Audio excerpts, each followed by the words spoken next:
Hi, I'm Coco, and this is a Warrior Cats design meme video. All the artists with their art shown in this video will be linked in the description, and I'm going to be doing leafpool. Starting off with my design, I have an older design, but as I just said, it's older, so I decided to go ahead and make a brand new design for this video.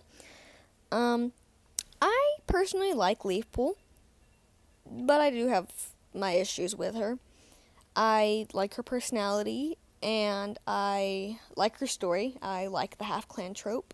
Of course, every trope has its problems, but I think the forbidden romance trope is hated on just a little bit too much. That I'm pretty sure that's a pretty unpopular opinion, but it's mine. Leafpool's design took me a little while to figure out what I wanted. There are so many possibilities to design leafpool. You could do a calico leafpool. You could do I don't know what kind of tabby to call my design. Whatever kind of tabby that is. You can do pretty much any kind of tabby for her. You can give her heterochromia, orange eyes, green eyes, whatever you want, really. But I decided to go with whatever kind of tabby that is, with dullish heterochromia and that like chocolatey color.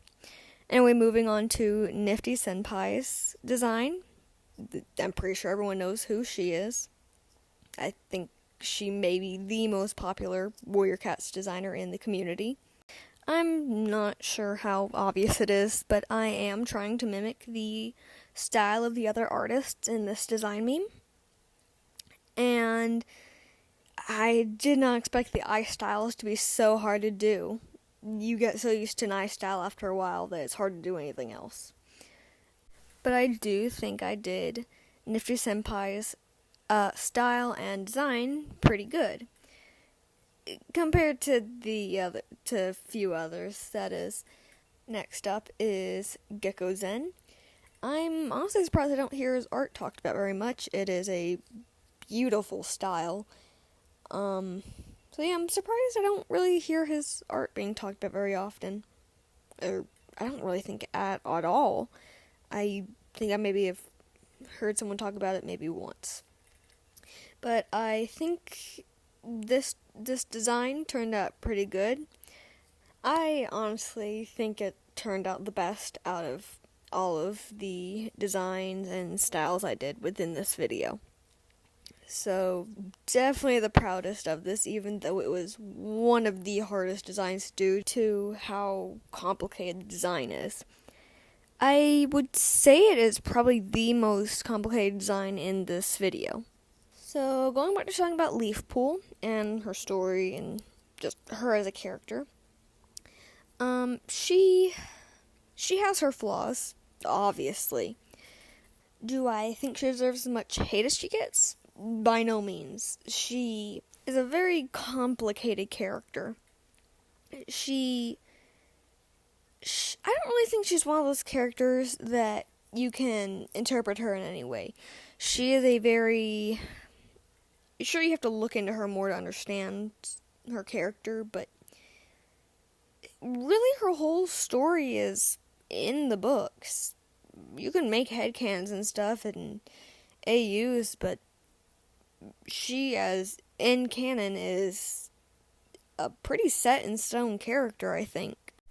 Now, do not get me wrong, I am by no means saying you can't have headcanons about her. I mean, I have headcanons, but she's just one of those characters that's a little harder to come up with headcanons for her that don't change her story too much, I guess. I mean, it's just my opinion, so don't take it too seriously. Anyway, back on to the design aspect of this video. As you saw, I just finished designing Urside's design. Beautiful design. I love their style, and the design is beautiful.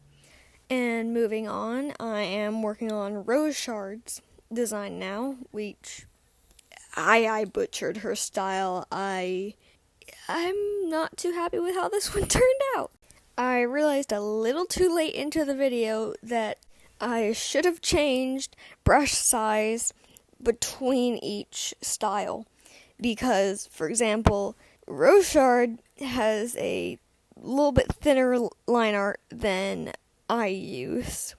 And there's a few more artists like this throughout the video, and I didn't realize until I was almost done that I probably should have changed brush size between artists. But at least I have that for future reference now.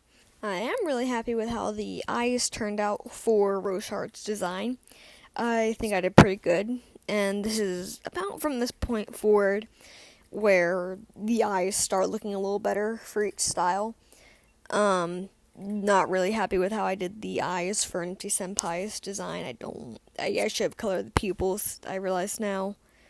Moving on to one of my favorite Wicca artists, Raspberry, also known as Razzle Dazzle on a few social medias, I believe. Her style is pretty simplistic compared to many of the other styles in this video, and that's kind of what I like about it, to be honest. Trying to mimic the way she draws snouts on cats is probably one of the things I struggled with most while trying to draw in her style, because it's so much different than how I do it. I struggled with this aspect of someone else's style as well later into the video as well. I actually almost forgot that I wanted to have Leafpool's paw in the frame of Raspberry's design. As you can see here, I went back and added that. I really like the colors on Raspberry's design as well. I like the paler colors for Leafpool, even though I don't use said paler colors. I really like the little freckles, which I imagine Squirrelfight to have as well. I also really like the scar Raspberry added to her Leafpool design, and I think it adds a nice touch to her.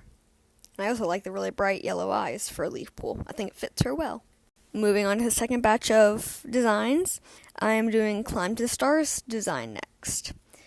Around here is where I kind of realized I should have been using thinner line art for a handful of the designs, but for some reason I decided I was just too far gone to do thinner line art for the rest, or they wouldn't match.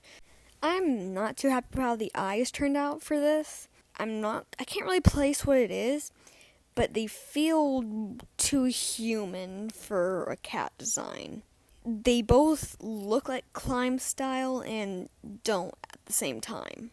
Back to Leafpool though, I do think she may be one of the better written characters in the series. She's very consistently written, for at least as far as I've read, which is A Vision of Shadows. Speaking of which, I actually really like her in A Vision of Shadows. The plot of her going to Shadow Clan to train a new Shadow Clan medicine cat felt very fitting for her character. It's something that Leafpool would do. As I mentioned, she does have her flaws. The biggest being how she treats J-Paw, and I think at times J-Feather. Of course, most of the clan treats J-Paw differently because he's blind, but Leafpool's a giant part in his life due to being his mentor and later revealed to be his mother. So it just feels weird that she treats his blindness just like the rest of the clan, when Squirrelflight, his adopted mother, doesn't. I think the Aarons were trying to make her come off as a concerned mother, but she just came off as another cat in the clan, overly concerned about him because of his disability when there was no need. Anyway, I finished Climb's design, as you can see, and I'm now moving on to Moon Kitty's, which was really easy to do and it was actually kind of fun. The simplistic design of Moon Kitty was a lot of fun to do after the complicated style of Climb to the Stars. I did struggle with the snout on Moon Kitty's style, but I think it turned out okay. I did enjoy drawing the design as well, and I loved drawing Moon Kitty's little signature M on the tabbies. Anyway, I got Moon Kitty done pretty quickly, and next up is Song Steps, which was kind of another complicated one, I guess. I actually love the colors Song Step uses for her designs, and they just all turn out beautiful and perfect for the characters. I honestly think mine and Song Step's styles are the most similar throughout this, as her style was the easiest for me to replicate. The biggest difference between our styles I noticed while drawing was probably the snout styles are the most different. One thing I love about Leafpool is how diverse her designs are throughout the fandom. I can't think of any Leafpool designs I've ever seen that are similar. Alright, I'm almost done with Song Step's design here. Ignore the fact that I forgot the little, like, chestnut brown stripe down her chest. I completely missed doing that. Next up is going to be Quibito Art's design. I think I said that right. This is probably the design that inspired mine the most, specifically the eyes. I just love the colors. In the beginning of this, it looks nothing like Quibito's art, but it will in a minute. Since this one took a little while to do, I'm going to talk more about Leafpool again. Probably the last time in this video I'm going to talk about her specifically and not art related to her. I've talked about her in Power of Three, Omen of the Stars, A Vision of Shadows, but what I have not talked about her in is the New Prophecy, which is strange considering that's the arc she is introduced in. I actually really loved her in the New Prophecy, and I found the whole Leafpool and Crowfeather drama rather interesting. I'm not sure if that's quite an unpopular opinion, but I don't see it mentioned very much that it's a good plot, so I'll count it as an unpopular opinion. Say what you will about half-clan drama plots, but I think they're interesting and honestly they've become necessary to the books at this point. They're a major part of the culture of the clans, which is ironic considering it's not really allowed. Until recently, that is. Another aspect of Leafpool I love in the New Prophecy is her special connection with Squirrelflight. It's honestly, I think, one of my favorite little, power things shown in the books, and I wish they had kept it in later books. It is such a unique and interesting part of their sisterhood. I honestly think the Aarons just forgot about it in later arcs and books. They just never mentioned it at all ever again. I don't even think it's mentioned in Leafpool's Wish, which is surprising, considering it's literally in Leafpool's point of view. Going back to her relationship with her children, we don't really get to see her very much of Lionblaze, but we do get to see her more of Hollyleaf again. One of my favorite scenes of Power of Three is when Hollyleaf tries to make Leafpool eat deathberries. It is such an interesting and emotional scene. I think Leafpool does get the best scenes when she is with Hollyleaf, or is relating to Hollyleaf in some way. And lastly, I want to talk about her friendships in the New Prophecy. She doesn't really get friendships after the New Prophecy, which is disappointing. The New Prophecy was great for developing friendships, but after that, it just completely forgot the idea of friendships, it feels like, outside of protagonists, of course. Probably one of my favorite friendships she had was with Sorreltail. It felt very real, and I actually liked the way it ended. It felt like they were growing up, and I liked that. And Leafpool couldn't accept the fact that their friend was growing apart from her and growing closer with Brackenfur. I liked that. I feel like Sorreltail growing apart from her is one of the things that pushed her towards Crowfeather. She needed support, and she couldn't find that in Sorreltail anymore, so she looked to Crowfeather. Another overlooked friendship is Leafpool's friendship with Cody, which I really liked. It felt like Cody was almost like a second mother to her, in a way. In general, I just love Cody. I love her friendship with Ferncloud as well, and Birchkit. I'm almost sad she didn't stay with the clans, but I suppose it was necessary for her to go back to her two legs. Anyway, as you just saw, I did Adele Warrior designs, and I love their style and their designs, and I had a lot of fun drawing the design and in their style. And finally is Treetop's design and style. I think this is probably one of the styles I best imitated. I love Treetop's style, and I've followed him for a while now.